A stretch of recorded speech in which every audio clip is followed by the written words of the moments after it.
तो मैं मंचासीन अतिथियों से विनम्र अनुरोध करूंगी कि वो एक आंदोलनकारी ऐसा भी पुस्तक का लोकार्पण कर इन पलों को हम सबके लिए अविस्मरणीय बनाए।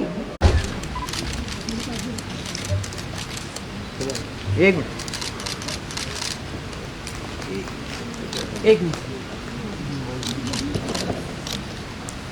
चलो वही बढ़ दयालंकार जी को कि वो आए और ये पुस्तक जो हम सबके लिए एक ऐतिहासिक दस्तावेज बनने जा रही है, इस पुस्तक पर अपने विचार प्रस्तुत करें। आदर के साथ मैं कहती हूँ दयालंकार जी।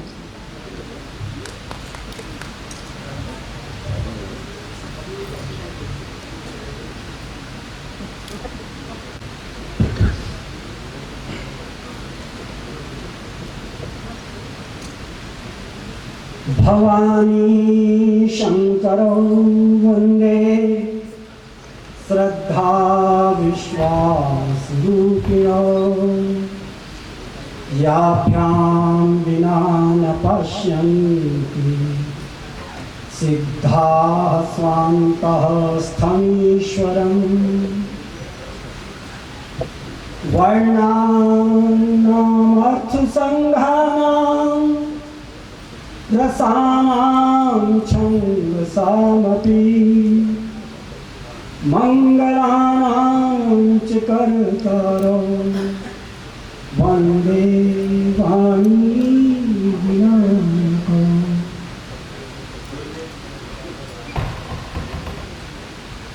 आज इस लोकार्पण समारोह के अध्यक्ष डॉक्टर विपिन नौटियाल जी, पूर्व विभागाध्यक्ष नाबार्ड, आदरणीय मुख्य अतिथि प्रोफेसर जसोला जी, माननीय कुलपति ग्राफिकिरा हिल यूनिवर्सिटी,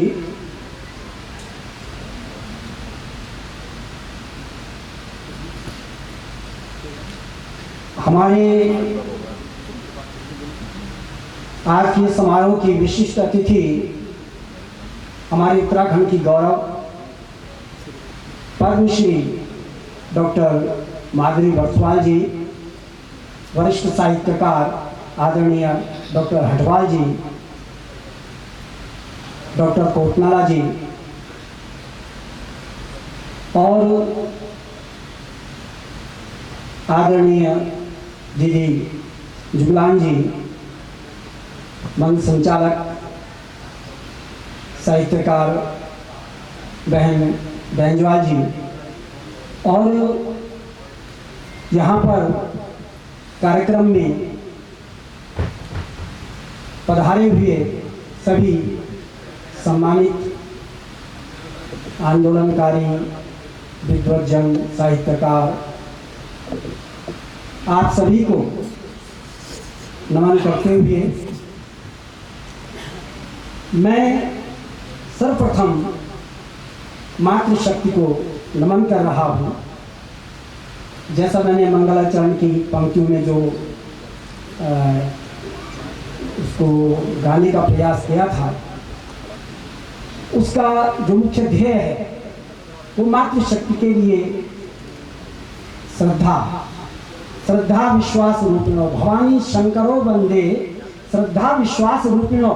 पहले भवानी आया नाम, शंकर बाद में आया।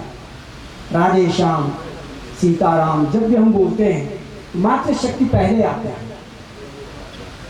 मैं कहना ये चाह रहा हूं कि सर्वप्रथम मैं नमन उस माता को कर रहा हूं जिस माता ने आज ये जो यहाँ पर समारोह हो रहा है, उस समाज के कल्याण के हित जो जीवात्मा यहाँ आ रही थी, उसको जिसने साकार स्वरूप प्रदान किया, उस माँ को मैं नमन कर रहा हूँ। मैं नमन कर रहा हूँ फिर उस देवी को जिसके त्याग, संघर्ष और सहयोग की भावना से आज एक साधारण व्यक्ति विजय जुयाल बना है, यानी बहन श्रीमती उमा जी। बिना उनके सहयोग के हो सकता है कि हमारे जैसे साधारण रह जाते विजय जुयाल जी। मैं नमन कर रहा हूँ, मैं नमन कर रहा हूँ उस देवी को जिसने उस बालक को, जो 7 साल की अवस्था में विद्यालय को बंक करना सीख गया था, पढ़ना ही नहीं चाहता था, विद्यालय जाना ही नहीं चाहता था, और 7 साल की अवस्था में कहाँ अकल होती है थी कि विद्यालय जाने के बजाय जंगल की तरफ चला जाए, खेतों में चला जाए, सारा दिन वही काट रहा है। 1-2 साल तो किसी ढंग से बीते, लेकिन परिवार वाले समझ चुके थे कि पढ़ने वाला नहीं है। मैं नमन कर रहा हूँ उस देवी को। मैं बात कर रहा हूँ दीदी सुशीला की, जो उसे अपने साथ ससुराल ले गई, ग्राम वड्डा मल्ला रिखणी खान, और वहां जाकर के जब उसकी परवरिश की, उसका दिशा निर्देशन किया, तो वही नटखट बालक जो विद्यालय पढ़ना ही नहीं चाहता था, उस समय की बोर्ड की परीक्षा 5वीं की जो होती थी, वो आप सब पुराने लोग जानते हैं कितनी कठिन होती थी, उस पूरे केंद्र में प्रथम स्थान प्राप्त किया था। मैं नमन कर रहा हूँ दीदी सुशीला की। अब दूसरी पंक्ति जो आई बात कि वर्णानाम अर्थ संघानाम रसानाम छंदसामपि मंगलानाम च कर्तारो वंदे वाणी विनायक। हमारा ये परंपरा है कि पहली कैरा ब्रह्मा जी गणेश की पूजा, सबसे पहले हर चीज में गणेश की पूजा करनी है। तो वाणी विनायक को क्यों कहा भाई? विनायक को वाणी बोलते, पहले वंदना गणेश जी की करते, कि साफ हो सकता है छंद विधान हो, विनायक को वाणी ठीक नहीं लगा इसलिए वाणी विनायक को कह दिया। नहीं, गणेश का पूजन करना है, गणेश की वंदना करनी है, तो अक्षर भी तो चाहिए, शब्द भी तो चाहिए, तभी तो गणेश का पूजन होगा। अब गणेश भले हम आपके विजय जुयाल जी को मान लें, लेकिन यशगान कैसे करें? उसके लिए शब्द चाहिए, अक्षर चाहिए। उन अक्षरों को, शब्दों को समेट करके, सहेज करके जो आज हमारे मध्य में लाई है, जो समाज को देगी, क्योंकि हम लोग तो जानते हैं विजय जुयाल जी कौन है, लेकिन सब लोग तो नहीं जानते, आने वाली पीढ़ी तो नहीं जानेगी। ये श्रेष्ठ जो कार्य किया है बहन श्रीमती सुमित्रा जुगलान जी, मैं आपको भी वंदन करता हूँ। ये जो पुस्तक है एक आंदोलनकारी ऐसा भी, ये 7 अध्याय में बटा हुआ है, 7 अध्याय समेटे हुए हैं इसमें। उन 7 अध्यायों के बारे में संक्षेप में चर्चा करूंगा, क्योंकि 400 पेज की किताब है, तो उसमें जितना बोलेंगे उतना कम होगा। मैं संक्षेप में उसकी थोड़ा यहाँ पर जानकारी देना चाहूँगा। उससे पहले जो प्रस्तावना है पुस्तक की, श्रीमती सुमित्रा जुगलान जी ने जो लिखी है, उसमें मुख्य बात यही है कि एक पुस्तक कैसे हमारे सामने आई।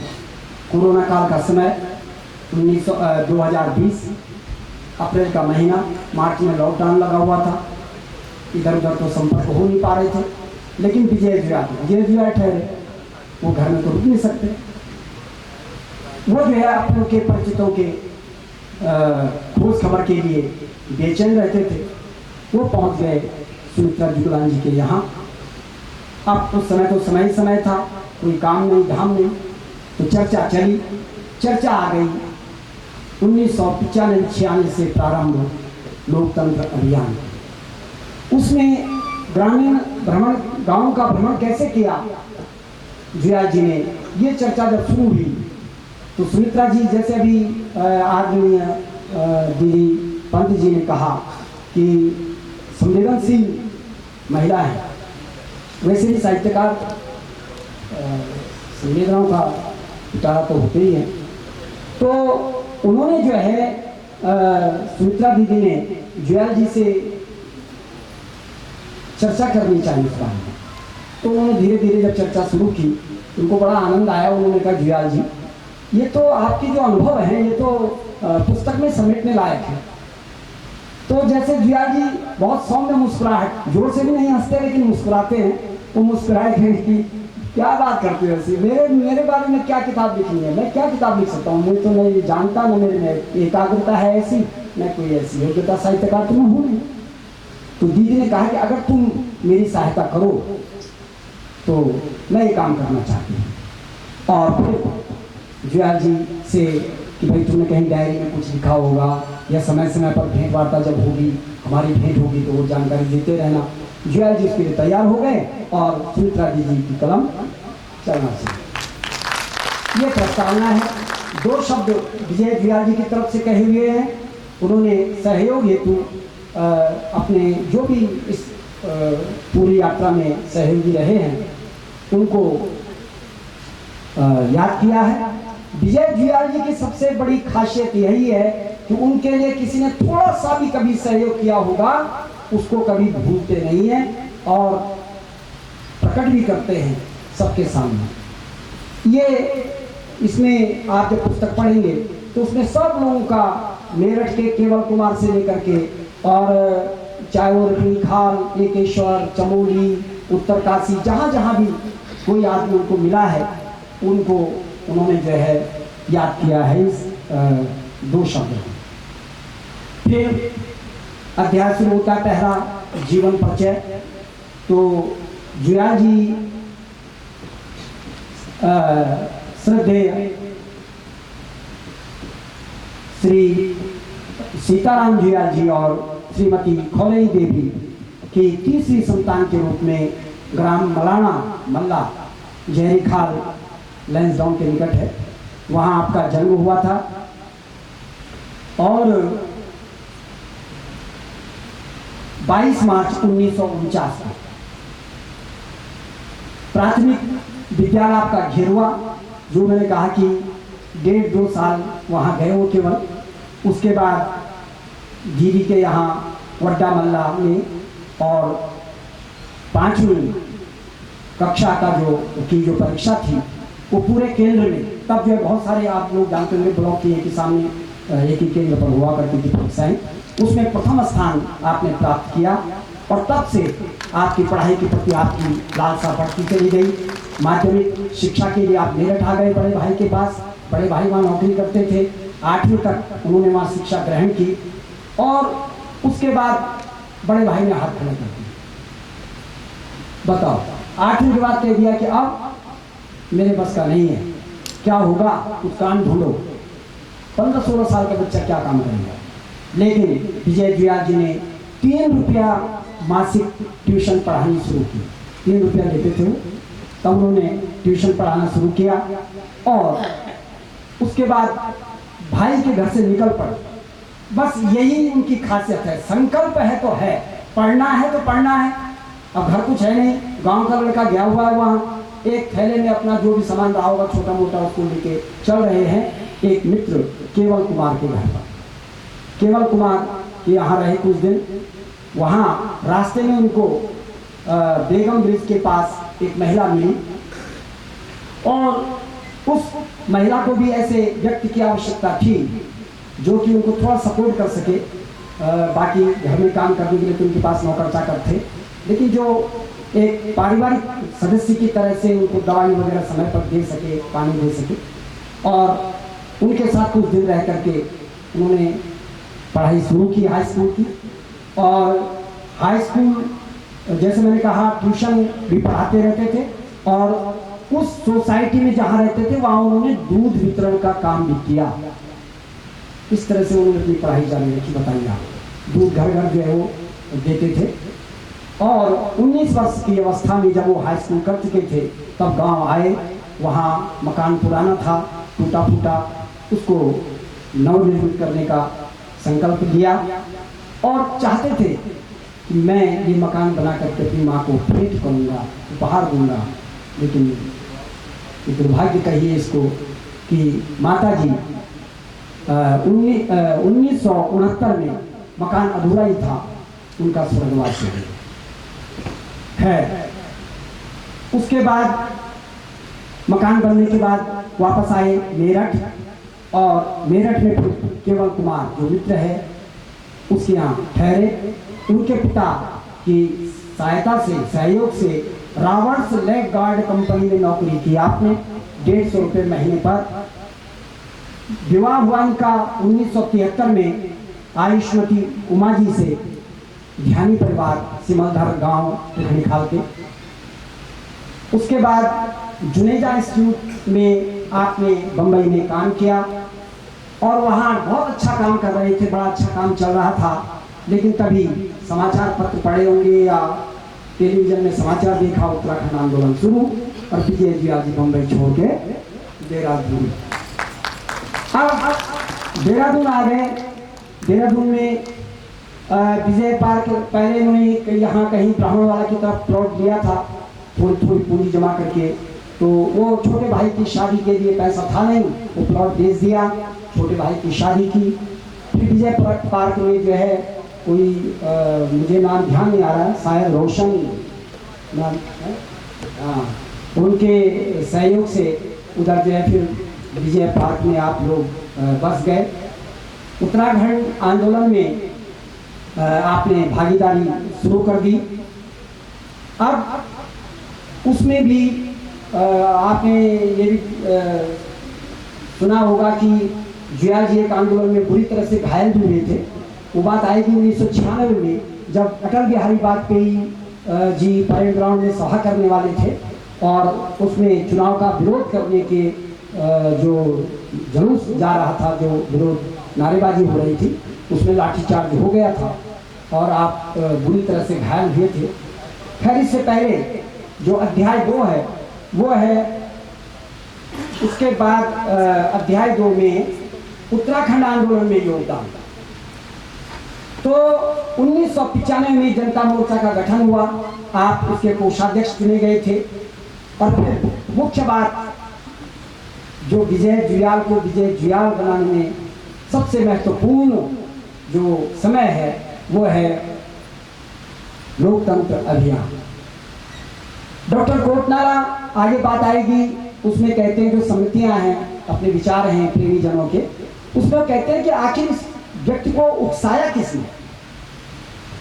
तो उकसाने वाली बात आएगी, कहां से ये प्रेरित हुए या उकसाया गया इनको। नवानी जी बुद्धि वल्लभ जो श्री ट्रस्ट वाले थे, उनके यहाँ बैठक होती रहती थी। तो नवानी जी से तब तक इतना ही परिचय था जुयाल जी का।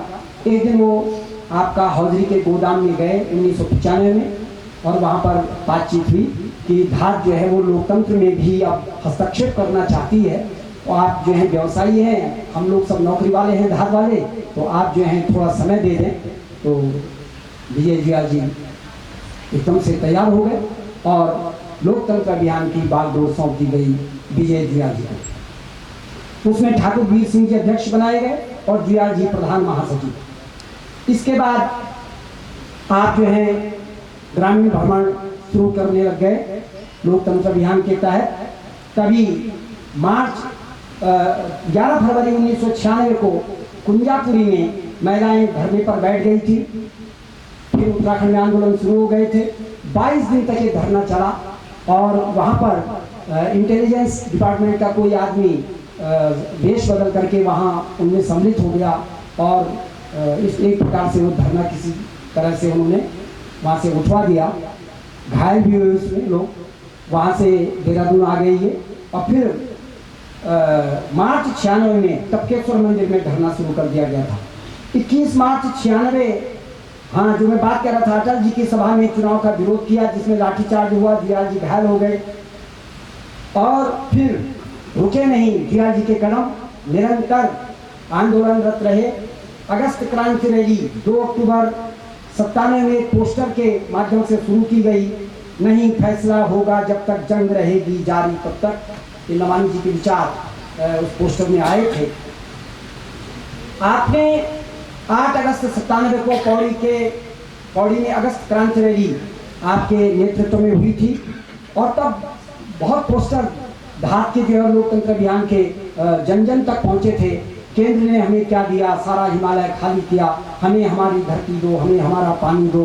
कई जो पोस्टर उस समय निकले, उन सब का जो श्रेय जाता है वो माननीय विजय जुयाल जी को जाता है। गांव का भ्रमण शुरू किया इन्होंने। एक कोई मित्र आगे आएंगे, प्रेम जन, उनकी बात आएगी। हाँ, डॉक्टर प्रेम बहुखंडी, वो कहते हैं कि ये मेरे समय के गांधी हैं। तो गांधी ने भी कहते हैं कि गांधी जी ने भी यही किया था कि भारत को की स्थिति को जानने के लिए पहले गांव का भ्रमण किया जाए, गांव के लोग कैसे रहते हैं। यही जुयाल जी ने इस समय किया, गांव-गांव गए, वहाँ की समस्याएं सुनी और केवल समस्याएं नहीं सुनी बल्कि उसके निराकरण के सुझाव भी दिए और प्रयास भी किए। आपने 1100 गांव का भ्रमण किया, जिसमें प्रमुख रूप से जो कार्य हैं इनके, वो एकेश्वर ड्यूल्ड मोटर मार्ग 1997 में, जिसमें कि हमारे आज के वक्ता डॉक्टर जगदम्बा कोटनाला, ये भी उसी क्षेत्र में शायद उस समय थे अपने ड्यूटी पर। तो आपने भी उस आंदोलन में विजय जुयाल जी के साथ थे आप। दूसरी बात, गोरद्वार में जब ये उधर से रखनीखाल होते हुए भ्रमण करके आ रहे थे, तो वहाँ एक हमारे साथी थे देहात के, रमेश ढिल्डियाल, वो हल्दू खाता में शराब का विरोध कर रहे थे वो लोग, लेकिन सफल नहीं हो पा रहे थे। तो उन्होंने विजय जुयाल जी को आमंत्रित किया कि भाई साहब आप आएँ और ये काम तभी संभव होगा, हल्दू खाता में शराब बंद करवानी है। जुयाल जी वहाँ पहुँचे और वहाँ पर जब लोगों को इकट्ठा किया तो व्यक्ति के व्यक्तित्व से इतनी शक्ति मिलती है कि वहाँ प्रशासन आया, पुलिस आई, एसडीएम आए, यहाँ तक कि हाँ, एसडीएम तहसीलदार साहब को भी उन्होंने बंधक बना दिया वहाँ पर। फिर एसडीएम साहब आए, उन्होंने कहा ये मेरे अधिकार क्षेत्र में नहीं है दुकान को बंद करना, ये डीएम साहब कर सकते हैं। तो उन्होंने कहा ठीक है, आप लिखित वो दीजिए हमको यहाँ पर और ज्ञापन लीजिए। दुकान तो तभी खुलेगी जब हम तो ये तभी हटेंगे जब यहाँ से दुकान हटेगी, और बंद कर दिया दुकान को। ये आंदोलन भी बड़ा सफल रहा। उसके बाद कोटद्वार में ही जसोदरपुर क्षेत्र में स्टील फैक्ट्री का जो कचरा था उससे परेशान थे लोग, उसके विरोध में आपने आंदोलन किया। फिर गांव का भ्रमण करते हुए पौड़ी होते हुए जब टिहरी पहुंचे तो वहाँ की भी एक घटना मैं यहाँ पर अंकित करना चाहूँगा, आपके सामने बताना चाहूँगा कि वहाँ एक बनारी गाँव है चंबा के निकट। वहाँ जब आप घूम रहे थे तो वहाँ एक गांव में देखा कि सारे लोग बीमार पड़े हुए, यहाँ तक कि जिसके घर में 5 आदमी है तो उनको पानी पिलाने वाला भी कोई नहीं है। ऐसे वायरल फीवर जो है, ऐसे बुखार वहाँ चल रहे थे, कोई इलाज नहीं हो पा रहा था। वहाँ से उठे जुयाल जी और पैदल चंबा पहुँचे रात को। वहाँ रात को चंबा हॉस्पिटल में डॉक्टरों से मिले और फिर उनको कहा वहाँ ऐसी स्थिति है। उन्होंने कहा ठीक है हम जाएंगे, वहाँ कैंप लगाएंगे। उन्होंने कहा नहीं, मेरे साथ चलेंगे आप, मैं कैसे विश्वास करूँ। अगले सुबह डॉक्टरों के दल के साथ ही बना ली गए। 4 मई से 9 मई तक वहाँ जो है कैंप, जो मेडिकल कैंप चलता रहा, वो उनके साथ रहे। फिर वहाँ से लौटते हुए जब देहरादून आए तो मैं जब पांडुलिपि पढ़ रहा था तो मेरे, जबकि मैं जल्दी से आंसू आते नहीं है, मेरे आंसू आने लग गए कि कितना त्याग किया इस आदमी ने। 9 साल और 9-10 दिन बाद ये आदमी 9 महीना 8-9 दिन बाद अगला आदमी घूम करके घर पहुंच रहा है। रिस्पना से भी किसी मित्र ने जो है टेम्पो में जाने के भी 50 रुपए दिए। जेब खाली थी,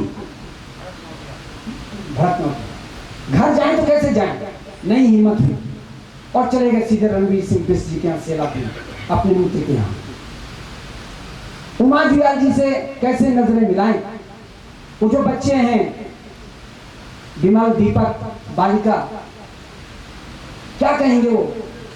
पिता इतने दिनों बाद घर में आ रहा है, इतने महीने बाद, साल भर समझिए, और खा लिया।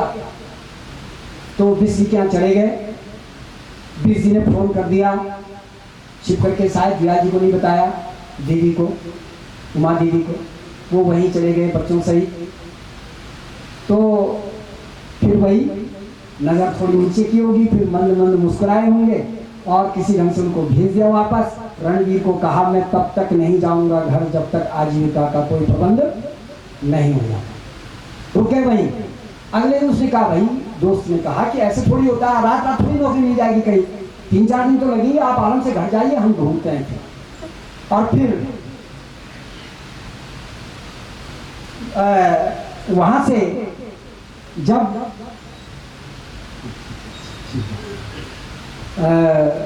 लौटे अपने घर तो आजीविका की ढूंढ शुरू, तब मिले धात के तन्मय मंगाई, और तन्मय मंगाई ने उनको कहा कि आप LIC से जुड़िए। तब वो LIC से जुड़े। 18 जुलाई को LIC का काम शुरू किया। कुछ ये सोचा कि आजीविका चल पड़ेगी, परिवार चल पड़ेगा, और 3 दिन रह पाए LIC के उस काम में बिजी।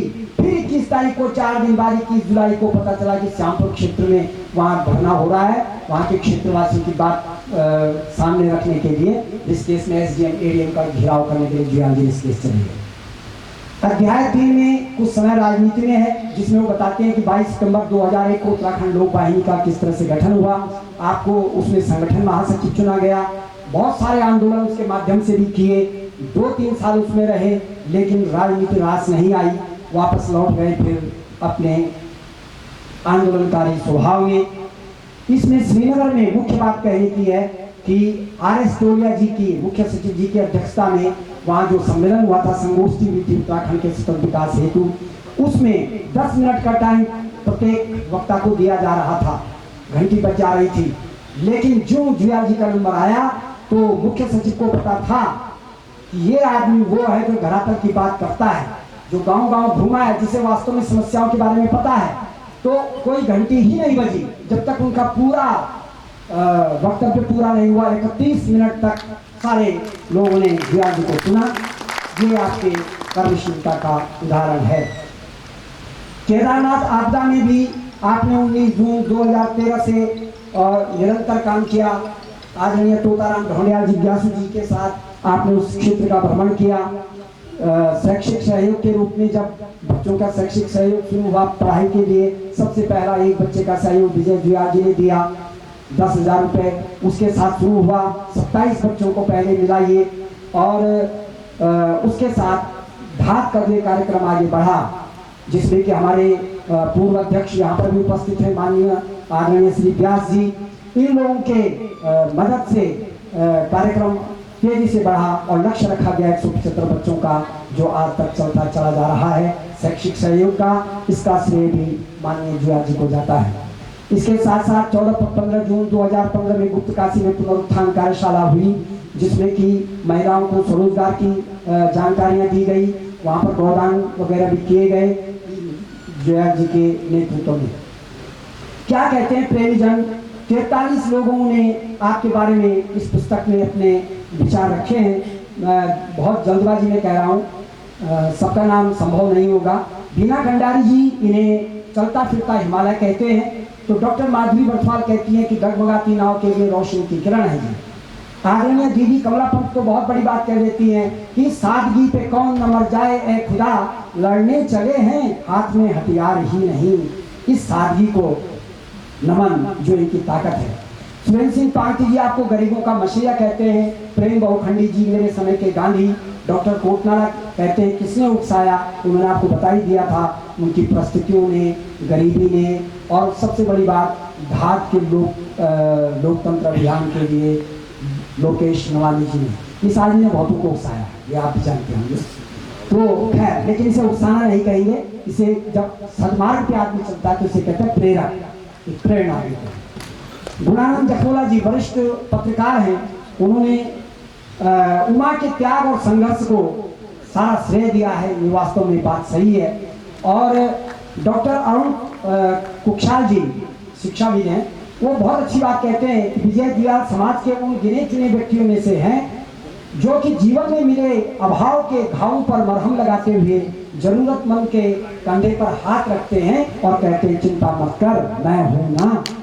ये तो शब्द ऐसे हैं कि जो विजय जुयाल जी को शक्ति देते हैं। अध्याय 6 में पत्रिकाओं की बातें हैं और अध्याय 7 में कन्यादान सहयोग है। इसमें भी देखिए, आप जानते होंगे कि कन्याओं के विवाह में आप सहयोग करते हैं, लेकिन इसमें भी वो अपनी प्रेरणा किसी और को बताते हैं। वो है एक शिक्षिका ज्योति शुक्ला, जो इनको बस में मिली थी और उसने पहली बार उसाड़ा में किसी गरीब की कन्या के विवाह के लिए प्रेरित किया था, और तब से निरंतर काम चल रहा है। अब तक 34 कन्याओं का विवाह जो है आप लोग करा चुके हैं।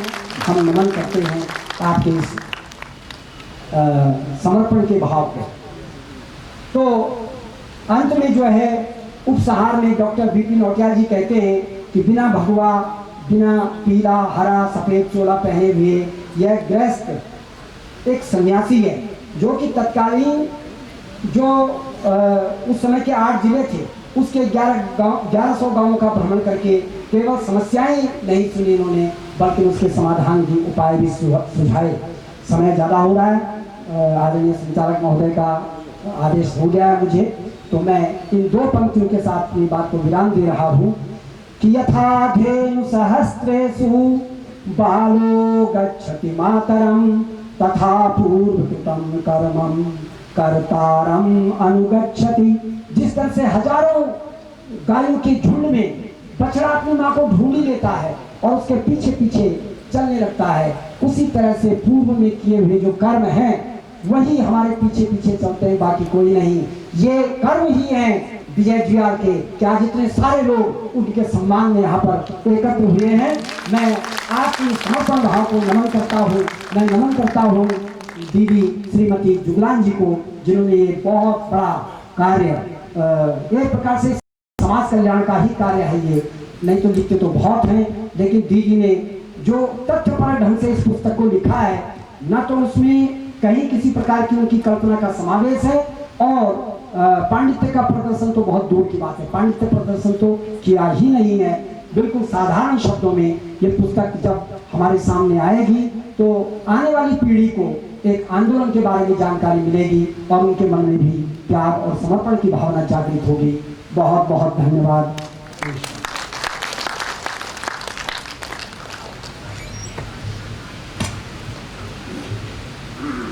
हार्दिक आभार महेंद्र बिहारी जी, आपके इस सारगर्भित और वैदुष्यपूर्ण वक्तव्य के लिए। बहुत महत्वपूर्ण जानकारी आपने दी, लेकिन समय की सीमा है, हम लोग मंत्रमुग्ध होकर सारी जानकारियाँ सुन रहे थे, लेकिन अभी हमें और बहुत सारे वक्ताओं को भी सुनना है।